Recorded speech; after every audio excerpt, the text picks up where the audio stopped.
Have you ever been in a moment where one small spark could turn your whole world upside down? Like when a few cruel words hit hard, but instead of crushing you, they ignite something fierce inside. That's what happened to Elena Vasquez one hectic night in a fancy Manhattan restaurant. The place was the Silver Fork, tucked on a lively midtown street. It was where the wealthy came to seal deals over steaks and wine that cost more than most people's rent. The air buzzed with soft chatter, the clink of glasses, and the faint scrape of forks on fine plates. Waitstaff glided like ghosts, quick and silent, meeting every need before it was spoken. Elena wiped sweat from her forehead as she balanced a tray of drinks. She was in her mid-30s, a single mom with tired eyes but a strong posture that showed she wouldn't break easily. Her uniform was simple, a white shirt, white pants, and a red waistcoat that pinched after hours on her feet. Her dark hair was in a loose bun, a few strands loose around her face. She'd been working since noon, serving lunch crowds and now the dinner rush. This job paid the bills, just barely, and left room for her family and evening classes. She studied late, poring over books after tucking her son in, all for a better future where she didn't need to fake smiles for tips. Tonight, the Silver Fork was packed. Tables overflowed with suits, dresses, and laughter mixed with serious talk. Elena's section included a large corner booth where a group of men sat, looking like they ruled the world. At the head was Victor Hahn, a name she knew from headlines. A billionaire investor, he had a cold edge, like a blade in a sharp suit. Tall, with graying hair and piercing eyes, he scanned the room as if judging it all. His business partners nodded at his words, laughing at his quips. Elena approached with her notepad. "Good evening, gentlemen. Can I start you with drinks or appetizers?" Her voice was calm, polite, despite aching feet. Victor barely glanced up. He ordered their priciest red wine and oysters for the table. As she jotted it down, he turned to his friends and said something under his breath, his tone sharp. The others chuckled. Elena caught enough to know it was about her, something like, "This waitress probably thinks tech is just her phone." Her stomach tightened, but she kept her face blank, confirming the order before walking away to fetch the wine. Pouring their glasses later, Victor kept talking, mixing English with low asides. His partners leaned in, discussing a deal. Elena set the glasses down carefully, avoiding spills. One man asked for water, and she refilled it fast. Then Victor did it again. As she stepped back, he muttered to the group, "Looks like she barely gets English, let alone our kind of work." The table snickered, thinking she wouldn't understand. Elena's hand clenched her tray. Her grandmother, who'd come from overseas, taught her enough to catch the jab. It stung, especially after a tough day. Her son had been sick, and a big school project loomed. She nodded and turned away, the insult burning. The night dragged on. Elena moved between tables, serving salads and entrees, refilling drinks. The restaurant's hum grew louder as more guests arrived. At a nearby table, a couple celebrated an anniversary, their warm laughter a brief relief. But her mind kept circling back to Victor's booth. They were deep in business now, papers spread out, voices rising about investments. When she brought their main courses, steak for Victor, salmon for the others, she overheard more. Victor bragged about a tech firm he was funding, something big in security. "We'll own the market," he said, then added a quiet jab that made his friends smirk. Elena placed the plates down, her movements precise. One partner knocked over a glass as she leaned in. Wine spilled, soaking a napkin. "Sorry," the man said, but Victor waved it off. As Elena cleaned it with a cloth, Victor leaned back and said loudly to the table, "Careful or she'll mess it up more. People like her aren't made for nice things."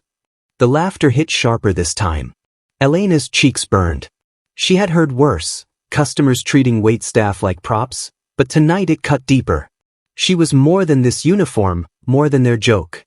A mom fighting for her kid, a student burning midnight oil. But she bit her tongue, like always, and started to turn away. Elena had started her shift with hope. Fridays meant good tips, and she needed every cent for her son's school supplies. He was 8, full of life, and she hated leaving him with a sitter. But this job kept them afloat.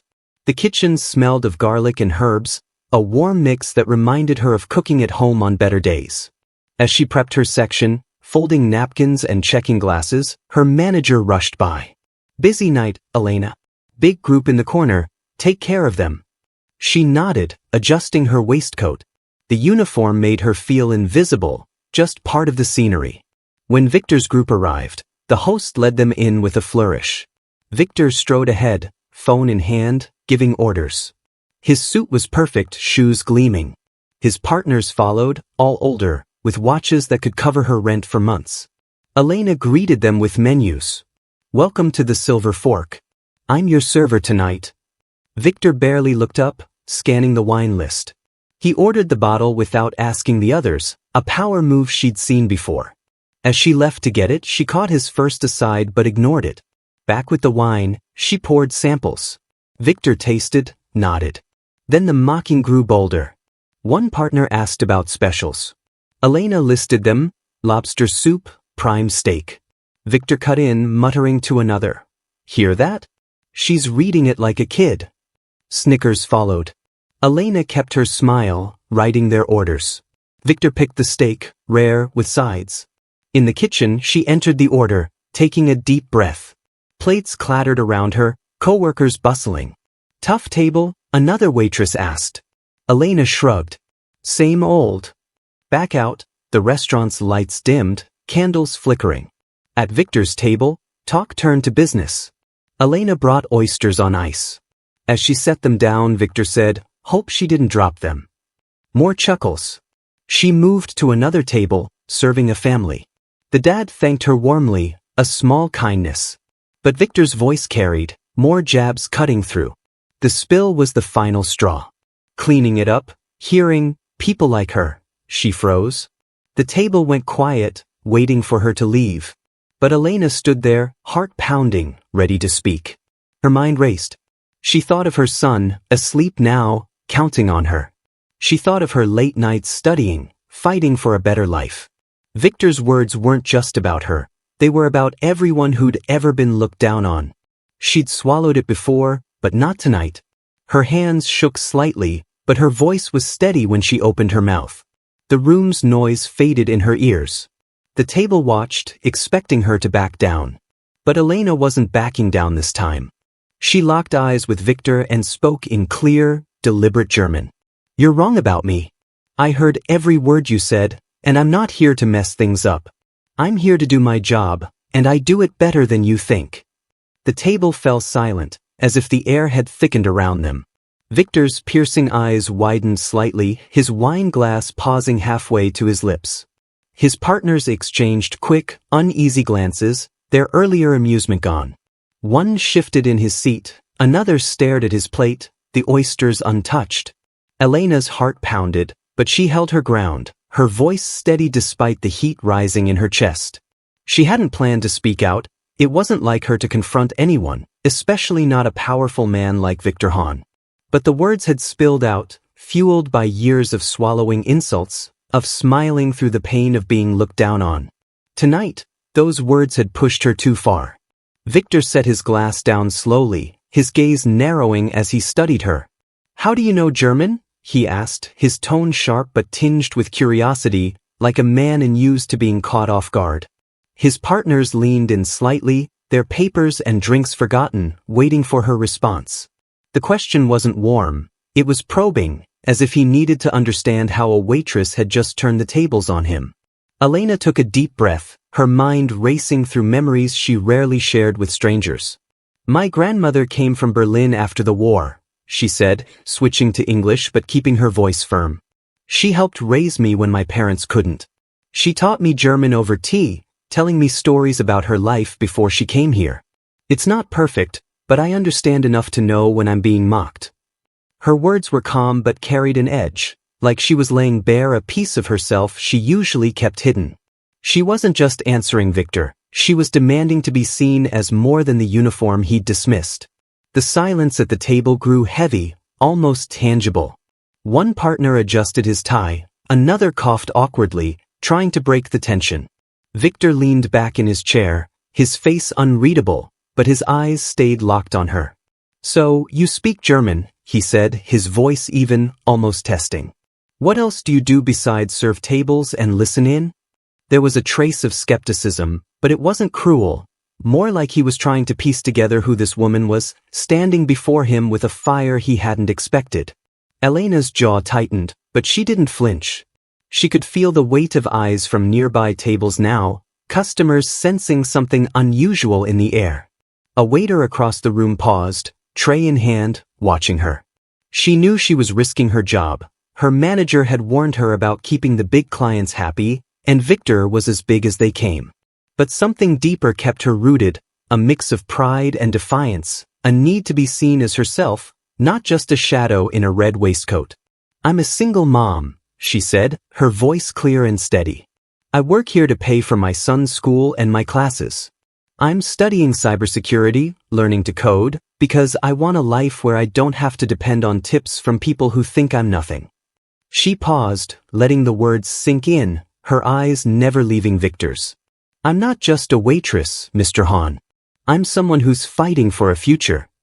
The mention of cybersecurity made Victor's brow lift slightly, a flicker of surprise crossing his face. He leaned forward, elbows resting on the table, his cold demeanor softening into something more attentive. Cybersecurity? He repeated, his voice low, almost intrigued. You're telling me you're studying tech? At a community college, I assume.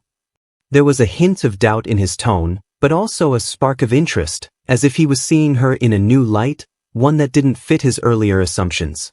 Elena nodded, unfazed by the slight jab at her school. Yes, at a community college. I take night classes after my shifts, when my son's asleep. It's not easy, but I'm good at it. I've built programs, solved problems, and I'm learning how to protect systems from threats. She didn't spell it out, but the implication hung in the air, that she understood more about his world than he'd thought possible. I overheard you talking about your new tech firm. You mentioned security. I know enough to follow what you're saying, even if you think I shouldn't. Victor's smirk was gone now, replaced by a look of genuine consideration. He glanced at his partners who seemed equally unsettled, one scribbling a note on a napkin, another staring at Elena like she'd just rewritten the rules of the room. You're serious, Victor said, more to himself than to her. He tapped a finger on the table, a small sign that his mind was working, processing this unexpected turn. What made you pick cybersecurity? That's not typical for someone in your position. Elena didn't hesitate, her voice steady but warm, carrying the weight of her conviction. Because I want to do something that matters, she said. I've raised my son alone, worked double shifts, and still made the dean's list. I study cybersecurity because I want to build something, not just serve it. I'm tired of people thinking I can't handle it just because I'm wearing this uniform. Her words weren't angry.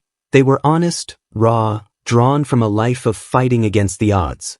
She thought of her son, his small hand in hers when they walked to the park, and the late nights studying by lamplight, pushing through exhaustion for a chance at something better. The restaurant's sounds crept back in, soft laughter from a couple, the clink of a spoon against a plate, but Victor's booth remained its own world, charged with a new kind of tension. One partner cleared his throat, trying to ease the moment. Well, this is interesting, he said, forcing a small laugh. Maybe we should get back to business. But Victor raised a hand, silencing him without breaking eye contact with Elena. No, he said firmly. This is worth hearing. He leaned back, folding his arms, his eyes still on her. You're not what I expected, he said, his voice quieter now, almost thoughtful. Most people would have walked away after what I said. You didn't. That takes guts. There was no mockery in his tone anymore, just a grudging respect, like he was seeing her for the first time, not as a waitress but as a person with something to say. Elena felt the weight of the moment, her heart still thudding in her chest. She'd stepped out on a ledge, exposing a piece of herself she usually kept guarded. Her mind flashed to her grandmother's stories, the ones about standing tall in a world that tried to make you small. She thought of her son, asleep now, counting on her to keep going. She'd spoken her truth, and it had shifted something, not just in her, but in the air between them. The table was no longer laughing. Victor's partners sat quietly, some looking at her with newfound curiosity, others unsure what to do with this moment. The restaurant's rhythm continued around them, waiters weaving through tables, the soft clatter of dishes, but here, in this corner, something had changed. Elena adjusted her grip on the cloth, grounding herself. She didn't know what would happen next, whether Victor would dismiss her, complain to her manager, or simply move on. But she felt lighter, like she'd shed a weight she'd carried too long. For the first time that night, she felt seen, not as a uniform or a joke, but as Elena Vasquez, a woman who refused to be invisible. Victor's eyes held hers, and in them, one of his partners broke the quiet, clearing his throat. "Well, this is something," he said, his voice awkward, trying to nudge the moment back to normal. But Victor didn't move, his gaze fixed on Elena. "You mentioned ethics in cybersecurity," he said, his tone measured, like a man choosing his words with care. "What did you mean by that?"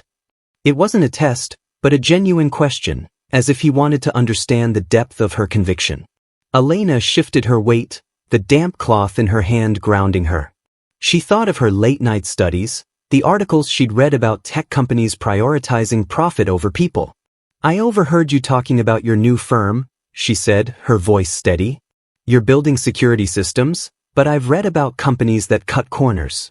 They sell data, ignore regulations, or leave small businesses vulnerable because they can't pay for protection. That's not security, it's exploitation." Her words were calm but firm, drawn from her own life of struggling against systems that seemed designed to keep her down. "I'm studying to build systems that protect everyone, not just the wealthy. That's what I believe in." Victor's brow furrowed, but he didn't interrupt. His partners shifted, one glancing at the papers on the table as if they offered an escape. Elena pressed on, sensing this was her moment.